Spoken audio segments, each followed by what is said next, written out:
Seigneur, ta parole est grande, elle demeure à jamais.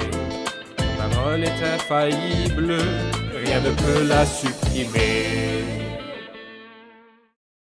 Bienvenue, chers téléspectateurs, bienvenue à tous ceux qui nous regardent de partout dans le monde à un nouvel épisode de ce programme quotidien d'études Toute la Bible, où nous présenterons une étude complète de tous les livres de la Bible, de la Genèse à l'Apocalypse, tous les jours du lundi au vendredi. Nous sommes arrivés dans notre étude à l'Évangile de Marc, qui est le deuxième livre du Nouveau Testament, au chapitre 14, à partir du verset 27 et jusqu'à la fin du chapitre. Je vous rappelle que dans l'épisode précédent, nous avons dit que les prêtres et les spécialistes de la loi ont essayé de tuer Christ, mais ils ont décidé de reporter leur complot à après la fête. Mais la Providence a décidé que la mort de Jésus devrait avoir lieu pendant la fête. Et nous avons parlé de deux scènes à Béthanie, la scène où le Seigneur a été honoré par Marie et la scène de la trahison de Judas. Et nous avons parlé de deux repas, le repas de la Pâque, le dernier repas du Seigneur avec ses disciples, et le repas du Seigneur, et c'est la première fois que le Seigneur établit ce repas, la nuit où il a été arrêté, comme l'a dit l'apôtre Paul aux Corinthiens. Aujourd'hui, nous commencerons notre étude au verset 27. Préparez vos Bibles pour suivre l'étude avec nous. Nous parlerons de la prophétie de Christ que Pierre le reniera. Nous parlerons de l'arrestation du Christ à Gethsémanée et de comment la gloire du Christ est apparue dans cet endroit. Puis nous commencerons la série des procès du Christ. Nous étudions donc les derniers jours de la vie terrestre de Christ alors qu'il arrivait au moment de son œuvre sur la croix. Et je prie de tout mon cœur que chacun de vous croit que cette mort est pour lui, comme vous suivez cette étude. Au début de l'épisode, je voudrais accueillir mon invité que j'ai l'honneur d'avoir avec moi au studio, frère Youssef Riyad. Bienvenue, Merci, frère Youssef. frère Riyad. C'est un Que Dieu honneur. vous bénisse. Nous accueillons aussi nos invités, soyez les bienvenus. Frère Youssef, la partie précédente et la partie que nous étudierons aujourd'hui parle de la nuit de la Passion, la nuit de l'arrestation du Seigneur, que son nom soit béni. Avant de parler des détails de cette nuit, nous voudrions apprendre l'importance de cette nuit où le Seigneur a mangé ce repas de Pâques avec ses disciples avant d'aller sur la croix. Eh bien, je me rappelle ces paroles que quelqu'un a dites. Marchez lentement, marchez avec révérence, et répandez le parfum dans toutes les régions. Le Seigneur Jésus a marché sur cette terre. Alors souvenez-vous de Moïse et de Josué. Souvenez-vous de Moïse lorsqu'il a enlevé ses sandales, et de Josué quand il a fait de même. Nous nous tenons debout dans une terre sainte, et si la Bible sainte tout entière est une parole sainte, alors cette nuit, tout spécifiquement, et les événements qui s'y déroulent, est en fait le sanctuaire de la Bible tout entière, et le sanctuaire de la vie sainte du Christ, cette vie unique et merveilleuse. Merci, frère Youssef. Laissez-moi poser encore une question avant de commencer à voir les détails de cette section à partir du verset 27. Nous avons conclu l'épisode précédent en parlant du repas du Seigneur et de la relation entre le repas du Seigneur et la nuit où le Seigneur a été livré. Oui. Et plusieurs personnes confondent le repas du Seigneur ici et ce qui est dit dans Jean 6. Oui. Est-ce que le passage dans Jean 6 concernant le pain et le sang, ou le corps et le sang, est lié à l'institution du repas du Seigneur? Il y a une certaine relation, mais c'est une relation indirecte, dans le sens que dans Jean 6, l'évangéliste parle de ce qui allait arriver à Golgotha. Alors donc, lorsqu'il dit « le pain que je donne est mon corps », vous n'avez pas besoin de pain seulement comme le pain que les gens mangent et meurent, mais il y a un pain véritable qui est descendu du ciel pour donner la vie au monde. Il y a aussi un sang qui sera versé et celui qui en boira va profiter de la vie éternelle. Il parlait de son sang versé sur la Golgotha. Alors donc, dans Jean 6, l'évangéliste parle de ce qui va avoir lieu, tandis que le repas du Seigneur rappelle ce qui a eu lieu depuis 2000 ans. Et en vérité, il n'y a pas de relation directe. Et en fait, la chrétienté a commis une grave erreur lorsqu'elle a considéré que Jean 6 parle du repas du Seigneur. L'endroit n'était pas le bon endroit et le moment n'était pas le bon moment, car l'endroit dans Jean 6 était Capernaum, en Galilée, alors que le repas du Seigneur a eu lieu à Jérusalem. Dans la Et chambre en plus, haute. le repas du Seigneur a eu lieu la nuit où il a été livré, alors que Jean 6 a eu lieu avant la Pâque, au moins 1 an avant et peut-être même 2 ans. Oui, merci, frère Youssef. Permettez-moi de lire les versets 27 à 31. Allez-y. Jésus leur dit, « Vous trébucherez tous cette nuit à cause de moi, car il est écrit, je frapperai le berger et les brebis seront dispersées. Mais après ma résurrection, je vous précéderai en Galilée. » Pierre lui dit, « Même si tous trébuchent, ce ne sera pas mon cas. » Jésus lui dit, « Je te le dis en vérité, aujourd'hui, cette nuit même, avant que le coq chante 2 fois, toi tu me renieras 3 fois. » Mais Pierre reprit plus fortement, « Même s'il me faut mourir avec toi, je ne te renierai pas. » Et tous dirent la même chose. Christ parle de ce qui aura lieu, et Pierre commence à dire son opinion sur la déclaration que Christ a faite. Quel est votre commentaire? Eh bien, mon commentaire est que Pierre a découvert qu'il avait commis le péché le plus grave lorsqu'il a voulu faire une bonne chose. Et il a découvert que la grâce du Christ pardonne et couvre ses péchés lorsqu'il a commis le plus grave péché, parce que Pierre n'est pas un traître comme Judas Iscariote. Pierre était un homme qui aimait le Seigneur, mais il ne connaissait pas sa faiblesse. En fait, lorsqu'il a commis le pire péché, il a trouvé en Christ une grâce abondante et indulgente. Jésus ne l'a pas seulement pris de nouveau comme disciple, mais en plus il lui a donné une plus grande mission. Comme il l'a dit dans Luc 22, « Quand tu seras revenu à moi, affermis tes frères. » Et comme il l'a dit dans Jean chapitre 21, « Pierre, m'aimes-tu? Nourris mes agneaux et nourris mes brebis. » Merci, frère Youssef. Nous ferons une pause, puis nous reviendrons pour une question.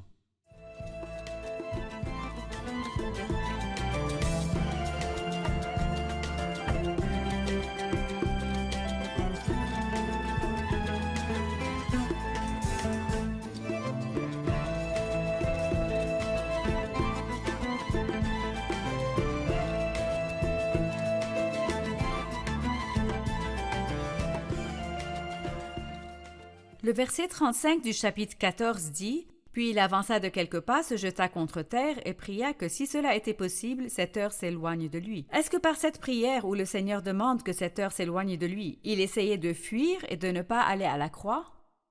À vous, frère Youssef. Comme nous l'avons dit avant, marcher lentement et avec révérence. C'est-à-dire, en fait, quand nous nous approchons du jardin de Gethsémanée, nous nous rapprochons en fait du sanctuaire, de la vie sainte et unique du Christ.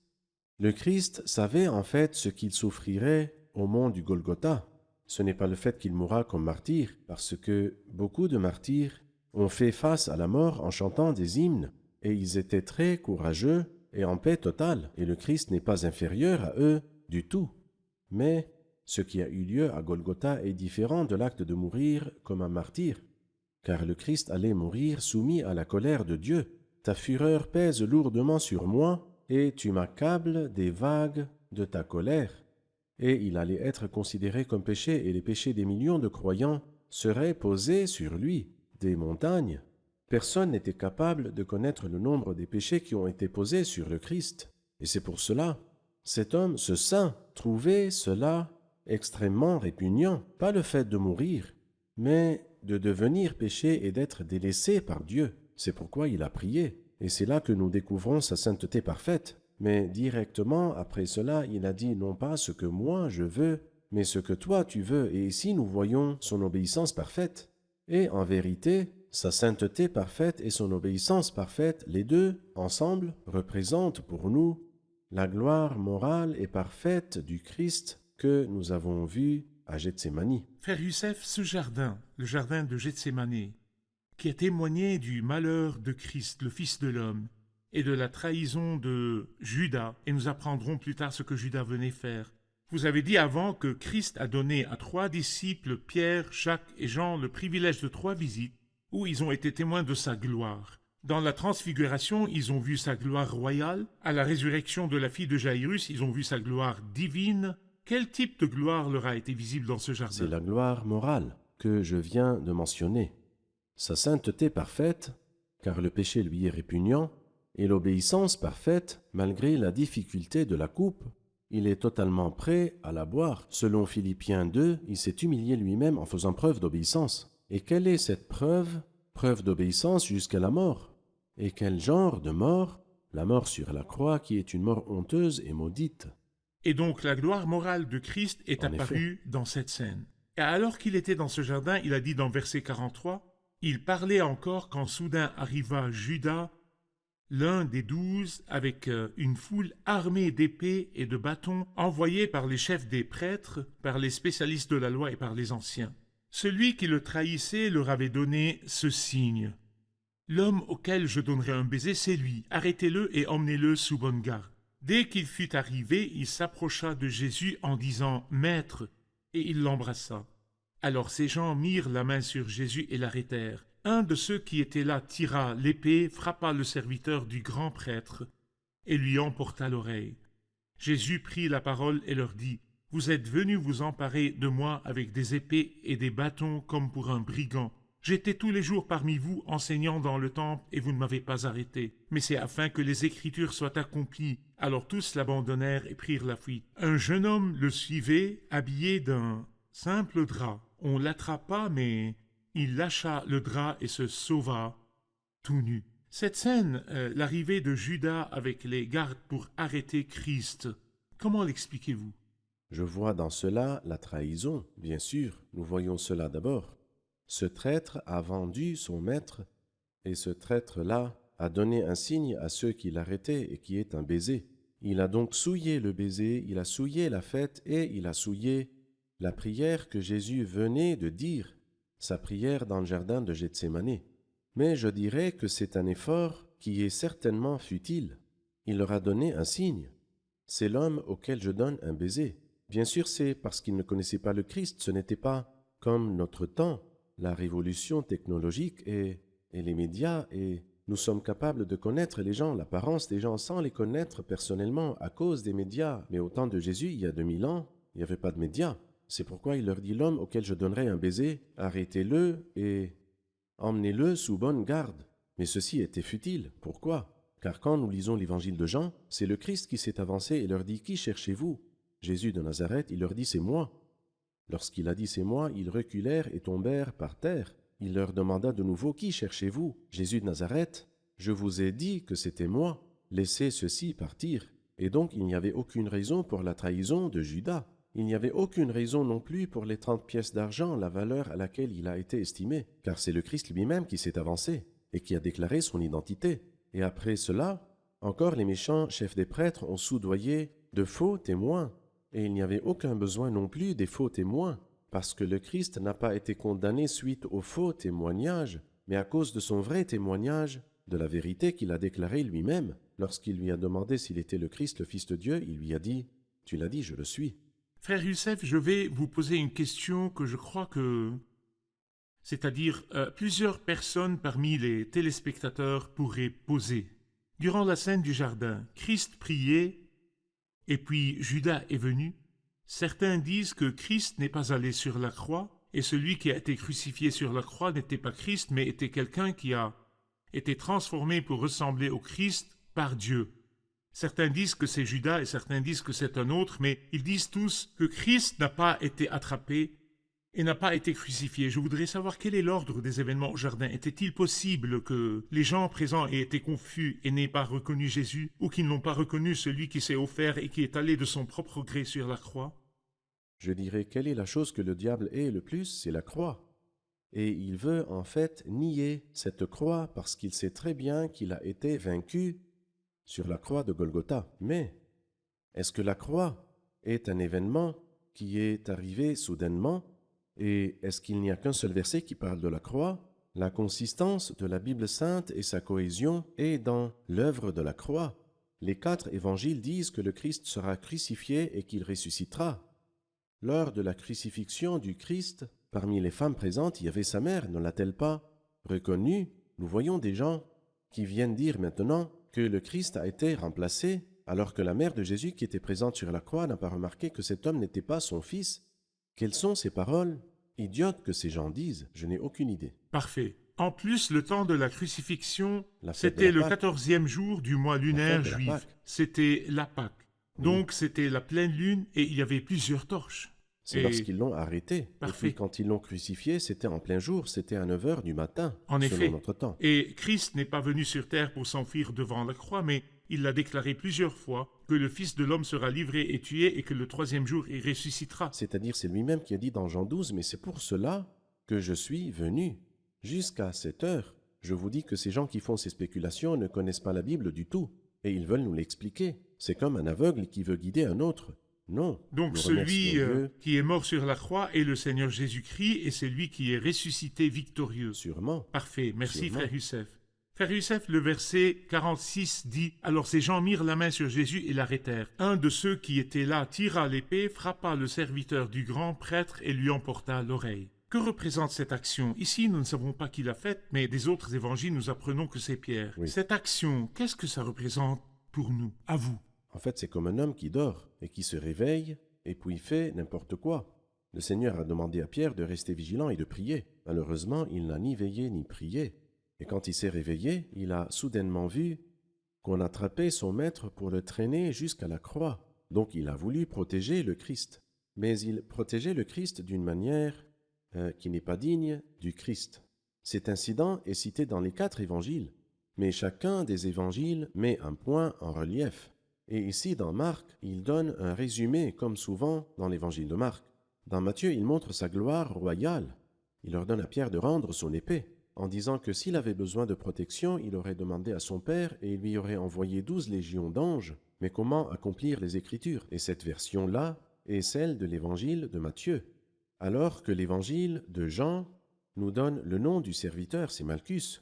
Et il semble que Malchus a bénéficié de l'œuvre du Seigneur Jésus. Et c'est pour cela que Jean mentionne son nom. Parce qu'en fait, quelle est la valeur de l'histoire du serviteur qui a perdu son oreille avant que le Seigneur la lui rende s'il n'avait pas vraiment bénéficié? Donc ce n'est pas improbable. Tandis que l'évangile de Luc fait jaillir un des multiples aspects de la grâce. Lorsque le Christ leur a ordonné de laisser faire, il voulait une chance pour guérir cette oreille. Et en effet, cet homme a été guéri. Il est donc parti avec les 2 oreilles, afin de pouvoir bien écouter la parole de Dieu. Et je pense qu'il a écouté l'Évangile et qu'il est devenu un croyant en Christ. Et c'est pour cela qu'il est appelé Malchus dans Jean chapitre 18. Frère Youssef, vous nous avez donné un excellent exemple qui montre qu'il n'y a aucune contradiction entre les évangiles ou les 4 évangélistes. Chaque évangéliste met en relief une idée et en parle, et vous avez dit qu'elle montre un aspect En des effet. 4 évangiles. Chacun donne un texte qui est en accord avec son ton et son caractère. Parfait. Ceci Parfait. montre que les évangiles ne sont pas en contradiction l'un Exactement. avec l'autre. Merci, nous ferons une pause, puis nous reviendrons pour une question.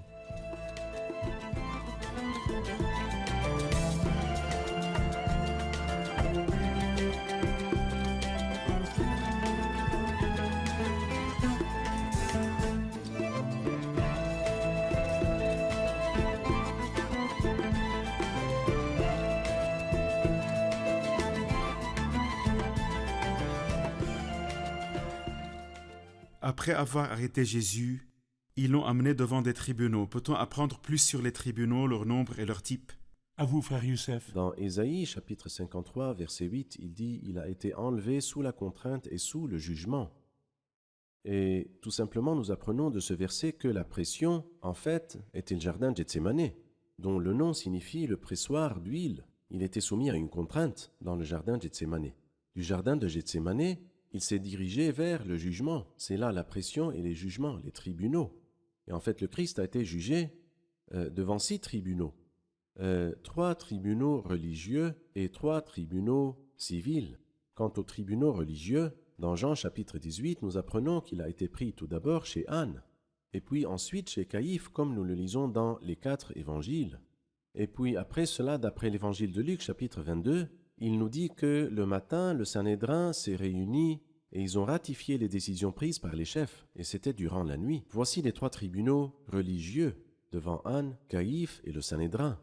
Et ces 3 ont été suivis par 3 tribunaux civils chez Pilate, qui a appris qu'il était galiléen et l'envoie donc chez Hérode, qui à son tour le renvoie chez Pilate de nouveau et Pilate le condamne à mort. Alors donc il y a eu 6 tribunaux différents et lorsque le jugement a été annoncé, ils l'ont emmené directement à la Golgotha. Il a été enlevé sous la contrainte et sous le jugement. Et dans sa génération, qui s'est soucié de ce qu'il était exclu de la terre des vivants? Les versets 53 au verset 65, de quel type de tribunaux parle-t-il et c'est devant qui? Les versets 53 jusqu'à 65 ont eu lieu devant Caïphe, car le tribunal devant Anne n'est mentionné que dans Jean, et celui devant le Sanhédrin n'est mentionné que dans Luc, chapitre 22. Parfait.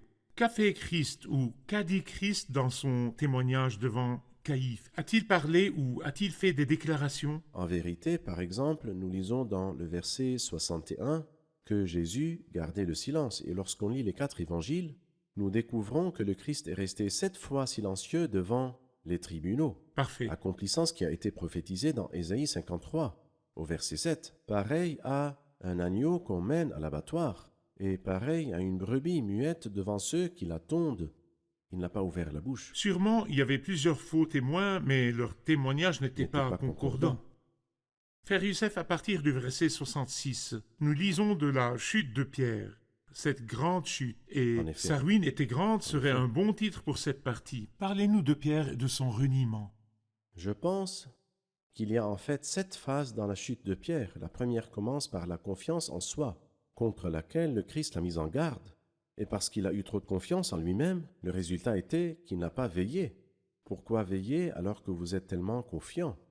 Et parce qu'il n'a pas veillé, il n'a pas prié. C'est pourquoi dans son épître, il parle beaucoup de l'importance de rester éveillé dans la prière. Donc premièrement, trop confiant en lui-même, il n'a pas veillé, donc il n'a pas prié. Et par suite, lorsqu'on a attrapé le Christ, il a agi selon la chair. Puis il a fui, tout comme la plupart des autres disciples. Et puis après cela, le 5e point, il l'a suivi de loin. Et le 6e point est qu'il s'est assis parmi les serviteurs, malheureusement, alors qu'il se moquait de son maître. Et finalement, le 7e point, il est tombé et sa chute était très grande. Parfait. Face à la trahison de Judas, le traître et le reniement de Pierre, le Christ a beaucoup souffert psychologiquement. C'est vrai. Parlez-nous des malheurs du Christ lorsqu'il a été abandonné par ses bien-aimés et lorsqu'il a été trahi par ses proches. En fait, lorsque celui qui mange le pain avec moi, comme il le dit dans le psaume, et qui a été cité dans Jean 13, celui qui mange le pain avec moi a levé le talon contre moi. C'est ce qui concerne Judas le traître. En ce qui concerne Pierre, il n'était pas un traître, ni un méchant comme Judas, mais il est faible. C'est-à-dire, d'une part, nous voyons l'homme parfait, le Christ, d'autre part, le croyant faible, Pierre et moi et vous, nous sommes tous faibles. Mais il y a aussi un disciple traître, et qui est Judas. Et il y a une très grande différence entre ces trois, le méchant, le traître Judas, et le croyant faible, Pierre, et l'homme parfait, l'homme de Dieu, le Seigneur Jésus-Christ. Merci, frère Youssef. Nous étudierons encore cette scène dans l'épisode prochain, dans la grâce de Dieu. Nous sommes arrivés à la fin de l'épisode, nous allons le réviser avec nos invités.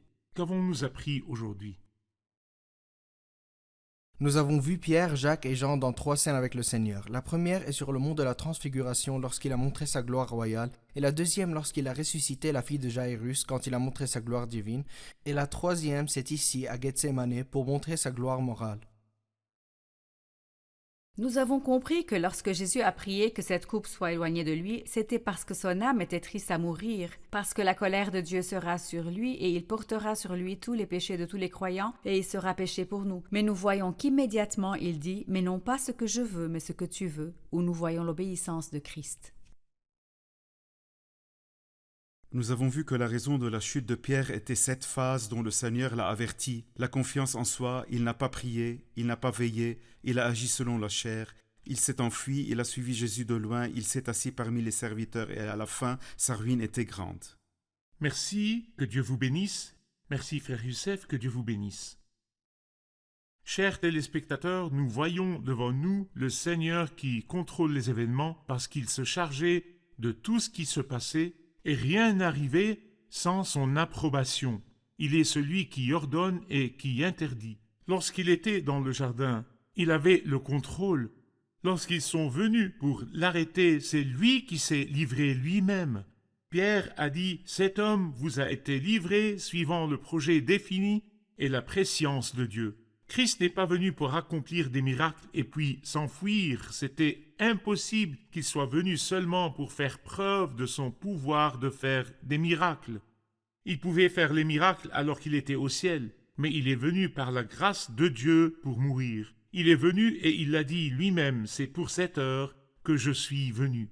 Donc, qui est celui qui est mort sur la croix? C'est le Christ, le Fils de Dieu, qui est mort sur la croix. C'est lui, par la grâce de Dieu, a subi la mort pour chaque personne et pour tout. Et vous êtes invités à croire en lui en tant que Dieu incarné en homme et en tant que le grand sacrifice. Je vous revois dans le prochain épisode. Que le Seigneur soit avec vous.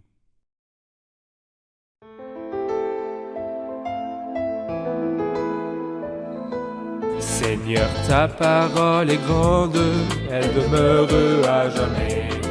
Ta parole est infaillible, rien ne peut la supprimer.